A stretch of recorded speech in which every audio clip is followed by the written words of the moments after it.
in retrospect, right? What do you think was some of the issues with Slutty Vegan? Obviously, you said that, you grew too fast, right?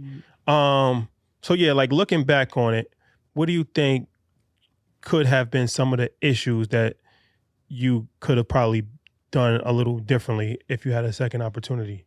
And the second part to that question is the criticism.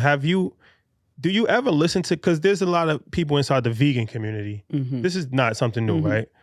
But of course, people like to take shots at people when they think that they're down. So I've seen this more prevalent on social media now.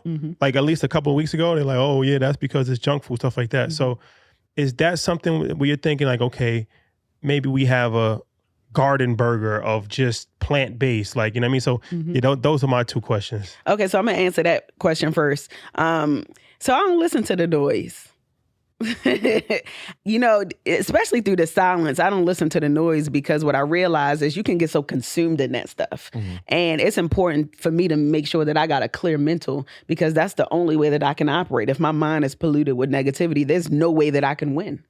So I don't tap into negative energy. That's the first thing. The second thing is, what I did realize is that, I have a burger and fry brand for people who love burgers and fries. And this is a starting point for people who want to learn about veganism, but either don't know how or don't want to start with a salad.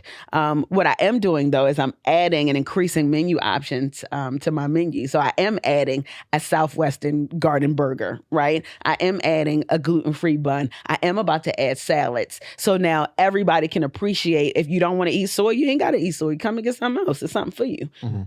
So Slutty Vegan ain't for everybody. This is not the brand that you're going to find on every corner. That's not what I created it to do.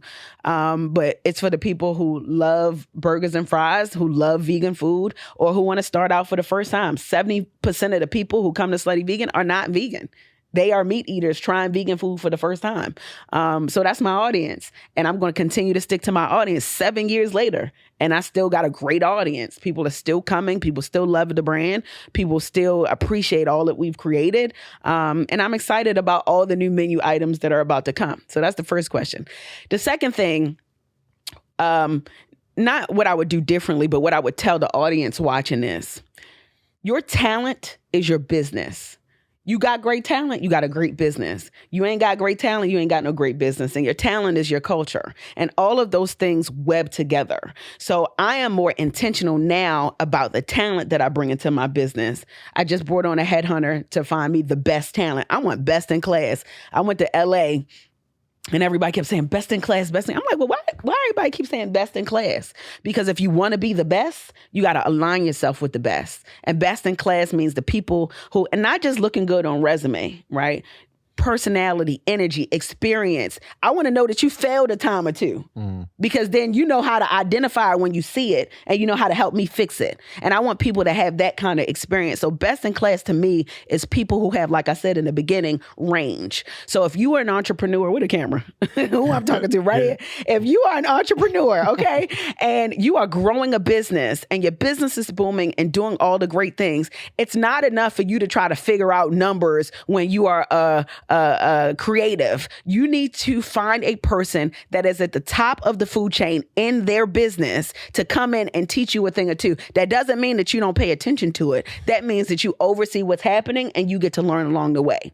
That is what I would tell any entrepreneur, because if you want to be the best, you have to align yourself with people who have scaled companies before. And it may cost you a little bit more, and you cannot cut corners. I'm guilty of cutting corners with the leadership that I brought in. Like, okay, all right, well, let me offer them. Pay people what they weigh.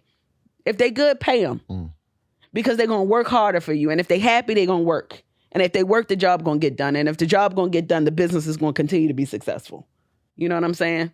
That's really what I would say to entrepreneurs. Again, entrepreneurship is hard. It's the luck of the draw, to be honest. And you really got to stay dialed in and stay focused and not take your hands off the wheel. And I'm excited to do it all over again. One thing about me is I'm a grizzly bear.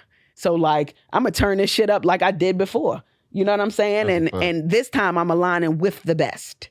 And being aligned with the best is really going to show people that you can get it, you can lose it, you can get it again, you can have hiccups, you can have ebbs and flows. And if you got something special, which I know that I do, it will continue to do what it's supposed to do. Yeah, it's a powerful testimony. I always, every time we travel, we seem to run into y'all. Yeah, and I'm like, all right, we in the right space. Every time.